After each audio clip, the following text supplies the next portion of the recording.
El Señor esté con ustedes. Y con tu espíritu. Evangelio de nuestro Señor Jesucristo según San Lucas. Gloria a ti, Señor. Jesús fue a Nazaret, donde se había criado. El sábado entró como de costumbre en la sinagoga y se levantó para hacer la lectura. Le presentaron el libro del profeta Isaías y abriéndolo encontró el pasaje donde estaba escrito: El Espíritu del Señor está sobre mí, porque me ha consagrado por la unción. Él me ha enviado a llevar la buena noticia a los pobres, a anunciar la liberación a los cautivos y la vista a los ciegos, y a dar la libertad a los oprimidos y proclamar un año de gracia del Señor. Jesús se cerró el libro, lo devolvió al ayudante y se sentó. Todos en la sinagoga tenían los ojos fijos en él. Entonces comenzó a decirles: hoy se ha cumplido este pasaje de la Escritura que acaban de oír. Todos daban testimonio a favor de él y estaban llenos de admiración por las palabras de gracia que salían de su boca. Y decían: ¿no es este el hijo de José? Pero él le respondió: sin duda ustedes me citarán el refrán: médico, sánate a ti mismo. Realiza también aquí en tu patria todo lo que hemos oído que sucedió en Cafarnaúm. Después agregó: les aseguro que ningún profeta es bien recibido en su tierra. Yo les aseguro que había muchas viudas en Israel en el tiempo de Elías, cuando durante 3 años y 6 meses no hubo lluvia del cielo y el hambre azotó todo el país. Sin embargo, a ninguna de ellas fue enviado Elías, sino a una viuda de Sarepta, en el país de Sidón. También había muchos leprosos en Israel en el tiempo del profeta Eliseo, pero ninguno de ellos fue sanado, sino Naamán, el sirio.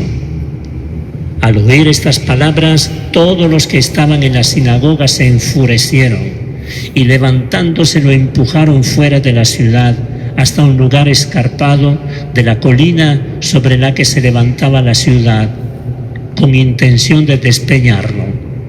Pero Jesús, pasando en medio de ellos, continuó su camino. Palabra del Señor. Gloria a ti, Señor Jesús. Hemos iniciado esta noche la lectura del Evangelio de Lucas. Hasta el sábado nos ha acompañado el evangelista Mateo. Ahora por 3 meses, hasta el final de este tiempo así llamado ordinario, nos acompañará el evangelista Lucas. Y el evangelista Lucas nos cuenta lo que hizo Jesús, ¿verdad?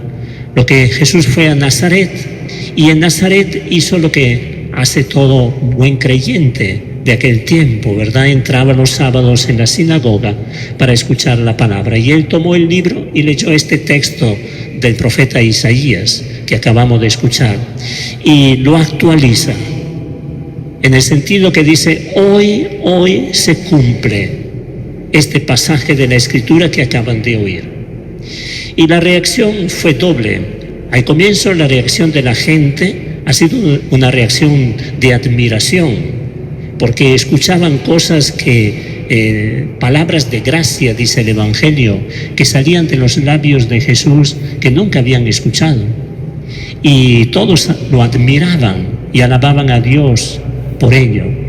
Pero llega un momento en que Jesús los encara por la falta de fe y les hace ver cómo la salvación, puesto que ellos han cerrado el corazón, pues la salvación se dirigirá a los paganos. Y pone el ejemplo del tiempo de Elías, que ellos conocían muy bien, y del tiempo de Eliseo. Tiempo de Elías, cuando hubo una gran hambruna en el pueblo de Israel, Elías fue enviado a la viuda de Sarepta, es decir, a una pagana, y ahí hizo un milagro, pero no en Israel, por falta de fe. Y cuando vino el profeta Eliseo, había muchos leprosos en Israel, pero ninguno de ellos fue curado, sino Naamán el sirio, un pagano. Y esto hizo que la gente cambiara de humor. de actitud hacia Jesús, y se encolerizaron al punto de quererlo despeñar, lo empujaron cerca allí del abismo y querían tirarlo al abismo. Cómo cambió la gente, ¿verdad?, en este modo de pensar con respecto a Jesús. Pero no había llegado la hora de Jesús, y dice el Evangelio que Jesús, pasando en medio de ellos, continuó su camino. Vamos a hacer dos breves consideraciones sobre esto, dos breves enseñanzas para nuestra vida. La primera, nosotros necesitamos dejar de un lado nuestros esquemas mentales y acoger la lógica de Dios en nuestra vida. La gente de Nazaret, donde Jesús se había criado, lo conocía demasiado bien a Jesús. 30 años había estado allí y por lo tanto sabían todo de Jesús, y no les entraba en la cabeza que pudiera ser el Mesías. Ciertamente tenía una gran admiración, lo dice el Evangelio, por las cosas que decía, por la fama que traía, pero no estuvieron dispuestos a aceptar que Dios pudiera hacerse presente en Jesús y que Jesús fuera el Mesías. La lógica humana imponiéndose a la lógica de Dios, ¿verdad? Esta es la tentación que nosotros tenemos a menudo, de manipular a Dios para que Dios termine haciendo lo que a nosotros nos parece bien. En cambio, debe ser todo lo contrario. Somos nosotros que tenemos que cambiar nuestro estilo, nuestro modo de pensar, nuestros esquemas, nuestros valores, ¿verdad?, para darle prioridad a lo que Dios. Y para que nosotros hagamos la voluntad de Dios, no que Dios haga nuestra voluntad. Es la tentación que tenemos un poco todos, sobre todo hoy día, donde tenemos una conciencia muy elevada de nuestro yo y de nuestra libertad, ¿verdad? Que somos nosotros los gestores de nuestra vida, y entonces manipulamos todo en función de nosotros mismos. La palabra nos dice no, debe ser lo contrario, porque al final terminamos por rechazar a Dios, como los habitantes de Nazaret terminaron por rechazar al Mesías, ¿verdad? Y la segunda enseñanza que nos ofrece hoy día la palabra se refiere al texto de Isaías. Podríamos decir que el texto de Isaías es el programa de Jesús. Estamos en los inicios de la predicación de Jesús. Es un poco el programa. Y Jesús tiene, podríamos decir, algunas puertas por donde desea entrar en la vida del hombre. Si la vida del hombre la comparamos como una casa, ¿verdad? Hay unas puertas específicas por donde Jesús quiere entrar para transformar nuestra vida. Dice, el Espíritu me envió a llevar la buena noticia a los pobres. Si queremos recibir el don de Dios, el don salvador de Dios, tenemos que pensar en esto. Jesús ha venido para los pobres, pobres materialmente, pero también pobres en el espíritu, como dirá en la bienaventuranza, es decir, para los humildes. Si nosotros queremos realmente que Jesús transforme nuestra vida, tenemos que cultivar esta virtud, la humildad, que, como ya hemos comentado otras veces, no es sentirse poca cosa, que no servimos para nada, no, es ponernos en el lugar que nos corresponde. Nosotros no somos creadores, somos criaturas. Él es el Señor de nuestra vida. Reconocernos como por lo que somos criaturas. Pues bien, si hay esta humildad en nuestro corazón, entonces Jesús ha venido por ti y por mí. Ha venido por aquellos que realmente se sienten humildes. En segundo lugar, dice, he venido a anunciar la liberación a los cautivos. Jesús ha venido para los cautivos. Si nosotros nos sentimos prisioneros del miedo, nos sentimos prisioneros de la desesperanza, del vicio y del pecado, y tratamos de salir de allí, entonces de verdad Cristo es para nosotros. Ha venido para nosotros. ¿Por qué? Porque deseamos que Él nos traiga esta salvación que tanto anhelamos en el corazón. Dice también que Dios lo ha enviado para dar la vista a los ciegos, Cristo ha venido para los ciegos. Entonces, si nosotros nos sentimos ciegos en cuanto al camino del bien, no sabemos exactamente cuál es el camino del bien, pero lo buscamos, lo queremos, este camino. El camino de la salvación, somos conscientes que nosotros no nos vamos a salvar solos, sino que alguien desde afuera tiene que traernos esta salvación. Entonces Cristo ha venido por nosotros.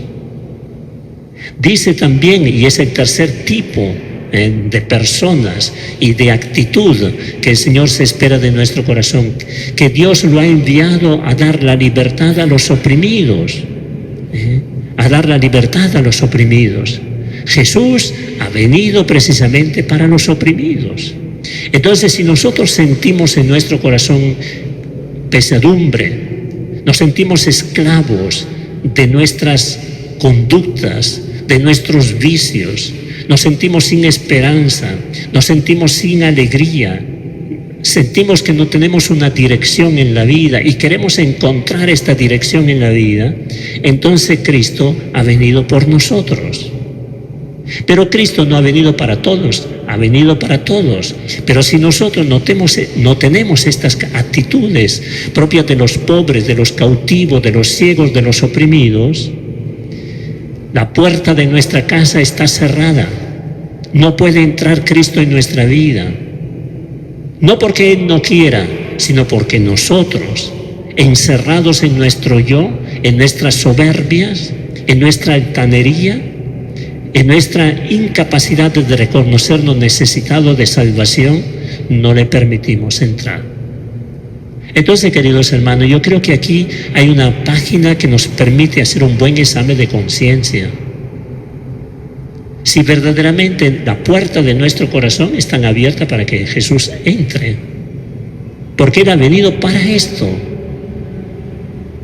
No ha venido para aquellos que se sienten justos, para aquellos que no necesitan, dicen que no necesitan salvación, sino para aquellos que se sienten pobres y débiles, necesitados de alguien, de Dios, que desde dentro transforme la propia vida. Pensémoslo. Estas dos enseñanzas son fundamentales para nosotros. De hecho, en la vida de Jesús, ¿qué es lo que ha hecho Él? Ha dedicado toda su existencia ¿a quiénes? A estos, a los pobres. Ha dedicado toda su existencia a aquellos que eran esclavos del pecado. Anda, no peques más, vete en paz. Y era su gran alegría poder perdonar los pecados. Aquellos que estaban ciegos, pero no ciegos como los fariseos, sino aquellos que estaban ciegos porque no encontraban el camino, pero deseaban encontrar el camino. Y Jesús los puso en el camino. Aquellos que estaban oprimidos, sí, por la tristeza, aquellos que estaban oprimidos por la ausencia de esperanza, por la ausencia de sentido en la propia vida. Él les dio un sentido. Él les dio un sentido. Pensemos en la samaritana. Bueno, nosotros ¿dónde nos colocamos?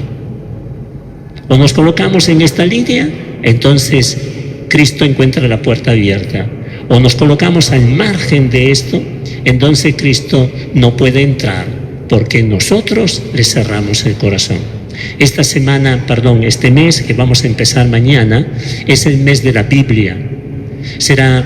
Todos los meses son meses de la Biblia, ¿verdad? No solo este mes, pero este mes la Iglesia lo dedica en modo especial a tomar conciencia de este don que hemos recibido. Hagamos tesoro de esta experiencia de la Iglesia. Dediquémosle un poquito más de tiempo en este mes que vamos a empezar a la escucha de la palabra, a la meditación de la palabra, a confrontarnos con la palabra, como en un espejo, a mirarnos, a ver si reflejamos lo que la palabra nos dice o si vamos por otro camino.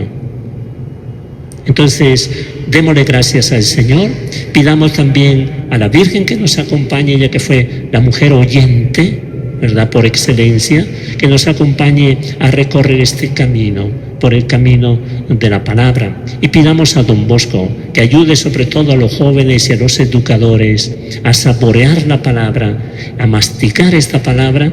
¿Para qué? Para que la palabra sea una luz en el camino educativo, una luz en el camino de crecimiento de los niños, adolescentes y jóvenes.